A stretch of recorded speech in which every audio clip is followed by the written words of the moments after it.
नमस्कार। हम history of plant taxonomy के अध्ययन कर रहे थे, जिसमें हमने 7 बार इस टॉपिक के ऊपर चर्चा की है। आज 8वीं बार हम इस टॉपिक के ऊपर चर्चा करेंगे। इस टॉपिक में हमने फर्स्ट पीरियड, सेकंड पीरियड और थर्ड पीरियड जो विभाजित किए थे, उसके अनुसार वर्गीकरण को हमने पढ़ा था। फोर्थ पीरियड जो है, इसमें निम्न वैज्ञानिकों का योगदान रहा है। स्टीफन एंडिक्लर 1805 से 1849, एडोल्फ ब्रोंकेट 1862 से 1863, A.W. Eichler 1875, Adolf Engler and Karl Prantl 1887 से 1905। इसको Adolf Engler and Karl Prantl का जो क्लासिफिकेशन है, इसको E&P क्लासिफिकेशन सिस्टम भी कहते हैं। और ये सिस्टम आपके कोर्स के अंदर है। जो 22 नंबर पे दिख रहा है आपको, ये सिस्टम आपके कोर्स में है, आपको इसकी डिटेल पढ़नी है। चार्ल्स एडवर्ड बेसी 1915 में इन्होंने क्लासिफिकेशन दिया था। हचिंसन 1926 में दिया था। ओसवाल्ड एंड टिप्पो 1942 में दिया था। मैन तख्ताजन 1966 में इन्होंने क्लासिफिकेशन दिया था। क्रोनक्विस्ट 1968 में दिया था और दूसरी बार फिर इन्होंने 1981 में क्लासिफिकेशन दिया था। और डेलग्रेन 1975 में जो क्लासिफिकेशन दिया था, ये क्लासिफिकेशन मुख्य है। चतुर्थ काल, इस काल में पादपों की जातिवृत्त फाइलोजेनी के आधार पर वर्गीकरण को आधुनिक पद्धतियों के निर्माण के प्रयास किए गए, जो संप्रति भी जारी है। इसमें हम एक क्लासिफिकेशन सिस्टम देखते हैं। A.W. आइकलर 1875 में इन्होंने जो क्लासिफिकेशन दिया था। Stephen A.W. आइकलर 1875 21वें नंबर के ऊपर जो है, इन्होंने पादप जगत को 2 भागों में विभाजित किया गया था, क्रिप्टोगेमी एंड फेनेरोगेमी। जो फर्स्ट था क्रिप्टोगेमी, इसको फिर इन्होंने 3 पार्ट में डिवाइड किया था, थैलोफाइटा, ब्रायोफाइटा एंड टेट्रोफाइटा। थैलोफाइटा को इन्होंने 2 पार्ट में डिवाइड किया था, शैवाल और दूसरा था कवक। ब्रायोफाइटा को भी इन्होंने 2 पार्ट में डिवाइड किया था, हिपेटेसी एंड मसाई।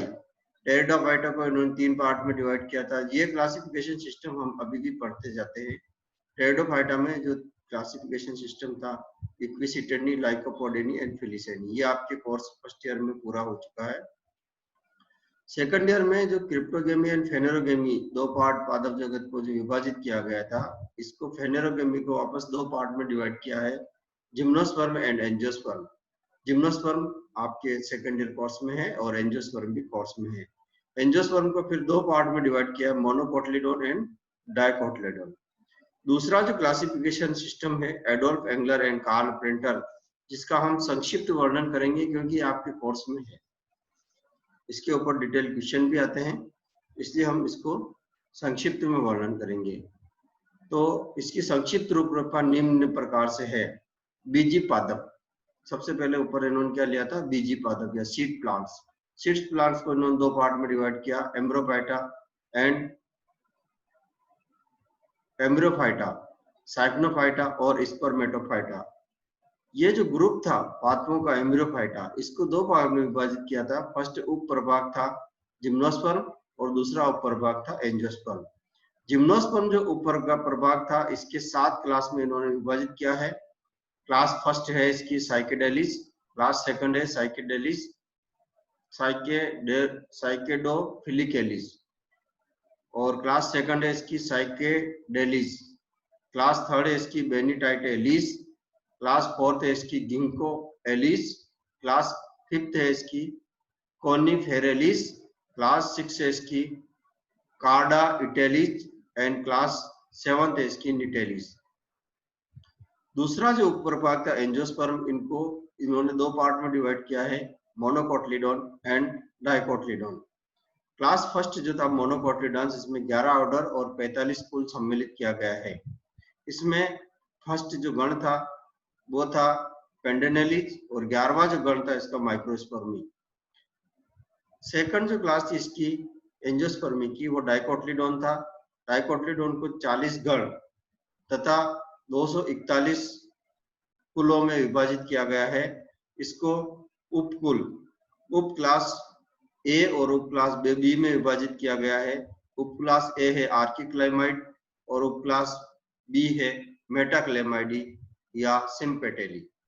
जो उपक्लास आर्किक्लेमाइडी है इसके 30 गण हैं और 179 कुल है। जो फर्स्ट गण था इसका वर्टिसेलिटिस और तीसरा जो गण था इसका अम्बेलिफेरी तक का जो क्लासिफिकेशन है वो इसमें आया है। दूसरी उपक्लास थी इसकी मेटाक्लेमाइडी और सिम्पेटेली, इसमें 10 गण और 52 कुल है। इसमें फर्स्ट जो गण था वो इरिकेलिस और 10वां जो गण था वो कैम्पेन्युलेटी तक इन्होंने इसको विभाजित किया था। इस प्रकार एंजियोस्पर्म में आर्ट्स ऑर्डर्स की संख्या 51 तथा कुलों की संख्या 286 हो गई है। उपप्रभाग एंजियोस्पर्मी के विभिन्न वर्गों के प्रमुख लक्षण निम्न प्रकार है, जो हम आगे आने वाले लेक्चर में वर्णन करेंगे। धन्यवाद।